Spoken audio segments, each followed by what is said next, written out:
సభలో పాల్గొనడం జరిగింది. పాల్గొని వాళ్ళు వివిధ సమస్యలను మా దృష్టికి తేవడం జరిగింది.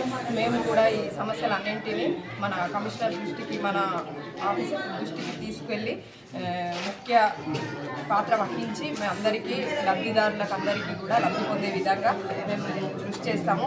ఈ సభ ఎందుకు అని అంటే ప్రజల్లో అవగాహన కలిగి అందరూ కూడా లబ్ధి పొందని ఏవైతే ఉన్నాయో వాటిని అందరూ తెలుసుకొని మన సమస్యలు ఏమైనా ఉంటే మన దృష్టికి తేవడం కోసం ఈ ప్రజాపాలనలో 99 రోజుల ప్రణాళికలో దీన్ని మనం నిర్వహించడం జరిగింది. ప్రజలు కానీ ఆఫీసర్లు అందరూ కూడా మాకు సహకరించి ఈ సభను విజయవంతం చేశారు. అందరికీ కూడా ధన్యవాదాలు.